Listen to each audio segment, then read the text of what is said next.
Kenya William Ruto ne ochiwo mich mano mar omenda ne jalocho e ng'wech mano mar marathon Sebastian Sawe ka bende ne omiye omenda maromo $8,000,000 duto te. Ibiro paro ni sach nyasi maket kodama Sawe bende ne otiyo kod thuolono mano mar chiwo mich ne jatend piny Kenya kama bende ne omiye wuoche mago mane otiyo godo e kinde mane oringo marathon makamano.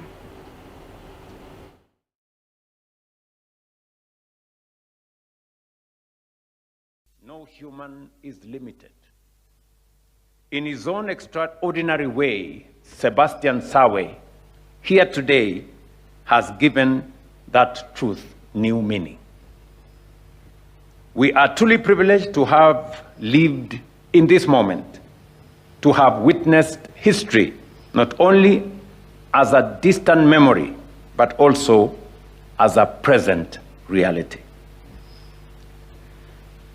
Sebastian, you have not only broken a record, you have expanded the horizon of human potential. You have done what many believed could not be done. You have made the impossible possible.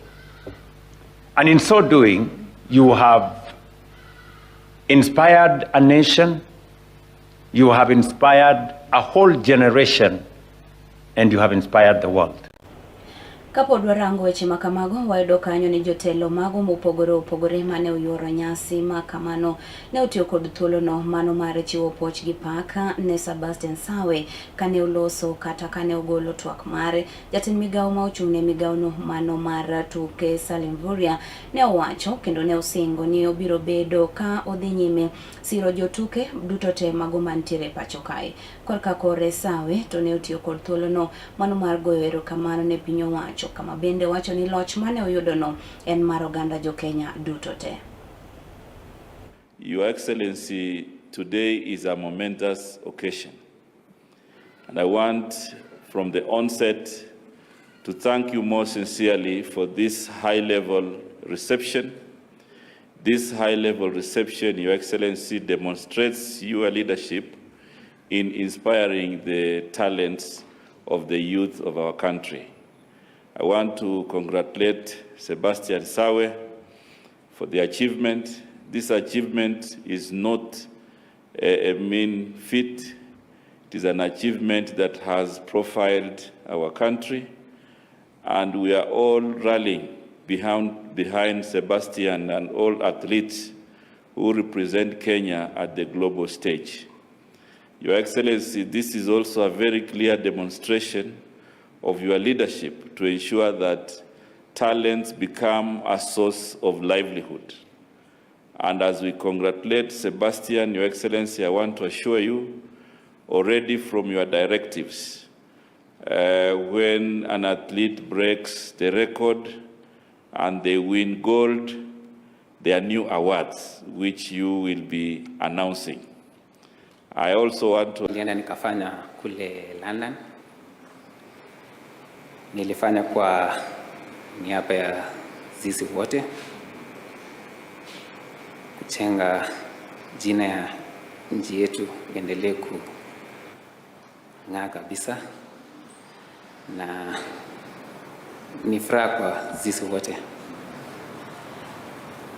Nasema tu asante, na bado tutasidi kutia bidii kwa talanta zetu na kuchenga jina ya taifa letu ibaki kukaa juu kabisa. Asante pia kwa kazi nzuri ambao unazidi kutufanyia kama sisi wanariadha na sports in general. Nasema asante. Tunaona viwanja zinaendelea kuchengwa. Tunashukuru sana. Wayudo kanyo ni jopuonj mago madongo mag sikunde ma osebedo kamedo sikul fee ne jopuonjre yangore ni ibiro kawnegi ondamo mager mano mar chik.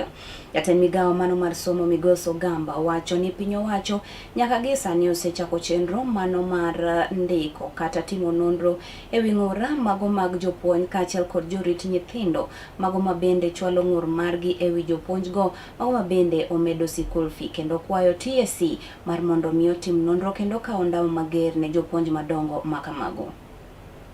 I think the one that is currently that we are dealing with is that we received a lot of complaints from the parents of Alliance girls that the school fees had been raised to 120,000 and this was not authorized. So we sent our quality assurance team there and they did an investigation and they confirmed that indeed the school fees has been raised to that amount without the ministry's approval. So they did recommend that disciplinary action be taken against the principal. And so we've written to the Teacher Service Commission to undertake that exercise and investigate that space. And then we've also they had a chance to look at the budget, which was approved by the BOM of the institution. And some of the items in that budget are non-essential and non-core to the school's business.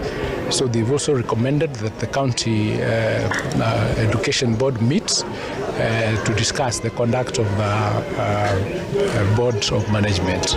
So we are doing this just to ensure that principals and board of management operate within the law, so that they do not continue raising school fees for issues or for matters that are non-essential to the running of the institutions.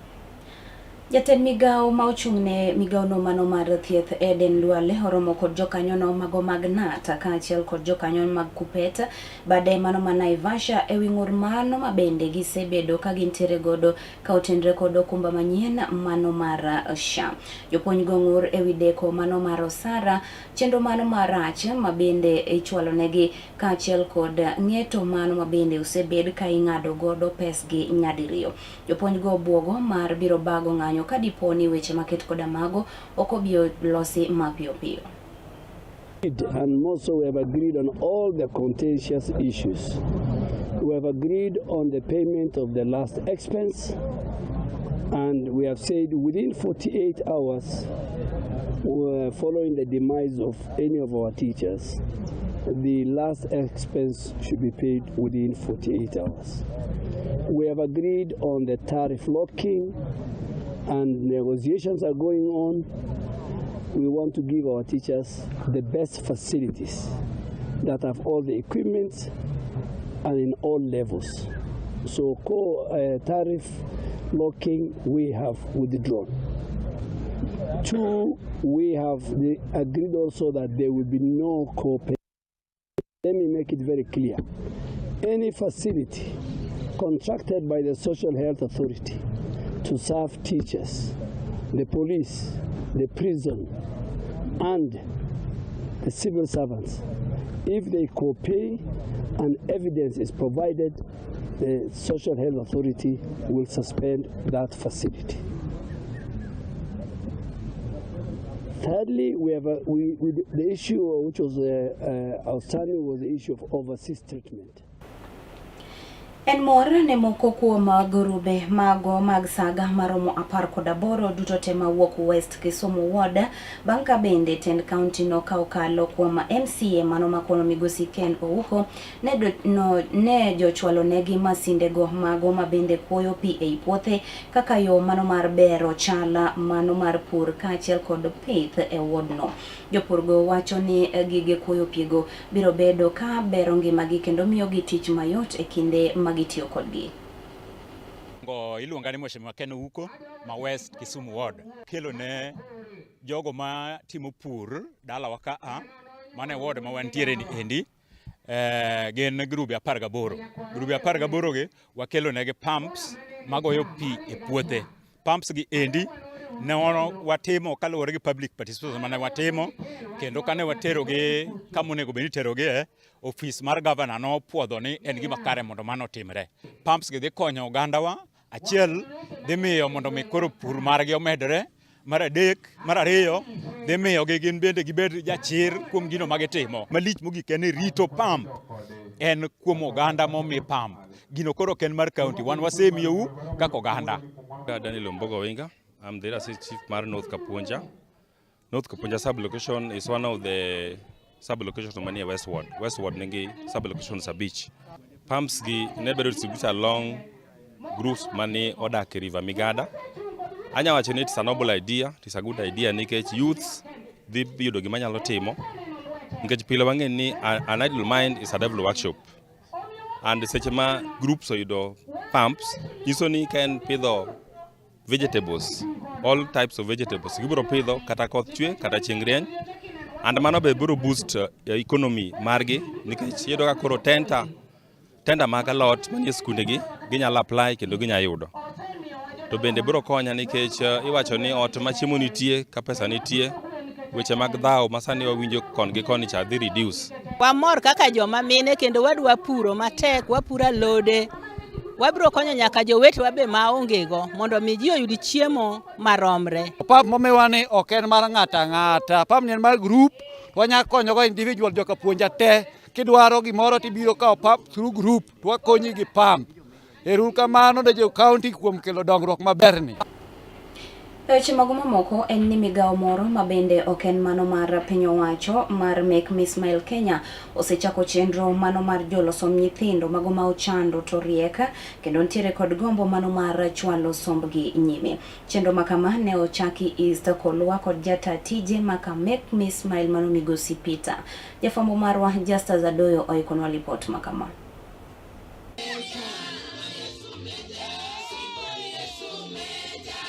Ne en chenro mabende nopong' kod mor gi ilo motamre mokalo e Kolwa East, Kisumu East Sub-County e Kisumu County. Kidego eko ma migawo moro mok mar piny owacho mong'ere kaka Make Me Smile Kenya. Gikone to koro ne ok chako chenro moro mar goyo jek nyithindo go eko ma bende wuok Kolwa kono, to samoro lwetgi nok e weche go eko mag somo. Laktar Simon Peter jateore tije Make Me Smile kono yango ber mar siro nyithindo maket kod maendi. The organization recognizes the work, the rationale, and why we need CHPs in our communities. This is one cadre that has been neglected despite the hard work, despite the societal values that they add in our community. And it was just wise for this organization to consider the CHPs. They have been at the forefront on matters education. Kabende migosi Simon Peter ne okawo thuolo maket kod maendi elero ber mar chenro ma Make Me Smile Kenya koro chako e jolosom nyithindo e pacho kaendi. Thank you so much. Education is holistic.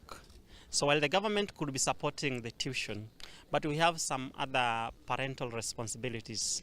So this white envelope basically will support parental responsibilities, including transport. Children, learners that are going to day schools need support in terms of fare to school. They need to eat also. They need to buy some scholastic materials. So the white envelope is also as holistic as education. Bende jatelo no ero notiyo kod thuolo maket kod maendi e golo kwayo ne jotelo e pacho kaendi kanyakla koda migepe mopogore opogore ni kaber to giwuog oko ginyal jolo som nyithindo gwenge kima Nyanza kod pacho kaendi mangima. Focus currently as schools open should be education, education and education. The priority at the moment must be education. We must ensure that our learners are in school because they should be in school. Moko kuom jonyuol mabende apgi no leng'ore kendo ne yudo sir maket kod maendi bende otiyo kod thuolo maket kod ma e chiwo erokamano margi kotenore koda mich mabende nochwal ne gigo eko. Abiro kae mondo agone Nyasaye erokamano kuom ng'wono ma Dr. Simon otimonwa. Wagone erokamano nikech oparo nyithindo seche mane koro nyithindo dok school. Omiyowa back to school voucher kendo nyithindo dhi dok school. At least reduce no burden mar bedo a parent. Agone ni erokamano kuom paro wa kendo osebedo koparo nyithind kiye, osebedo koparo mond liete matindo mane dierwa ka, kendo osebedo koparo ji duto. Awakwaye ni mondo med paro wa kendo mondo nyithindwa obed e school with a lot of ease. Ago erokamano maduong' ahinya ne Simon Peter kuom gimotimonwa kendo gimokelonwa mondo wadhi watergo nyithindwa skul. Ok adwa wacho mang'eny, tich mosetie gweng'wa kanenore, to ka en gi lek no onyalo tiyonwa. To sani ochaka achaka wuoth, ne akwaye ni owuothe nyaka skul Anywang' mondo ne kaka piny chalo, mabiro miye oti kaka jatelo ma wadwa keto e kom. Mokwongo wan loka wa Anywang' kocha wachalo jomodak e bungu, wan e pi malich, to kochako wuoth nodwa neno kuondego, ochak wuoth mondo ne kuondego, mondo ng'i, mondo biro ne kuonde modwa tiye, wan kode e seche duto te. Ero kamano, Nyasaye ogwedhe kudok. Ne Kala TV koke Kisumu County and Justus Adoyo. Kanyo bende madikela giko mar mi weche manyien mag podho chieng' gi sani. Erokamano kuom kawo thuolo mari kendo rango weche makamagi. Rito masani nyinga Neli Chieng andhine.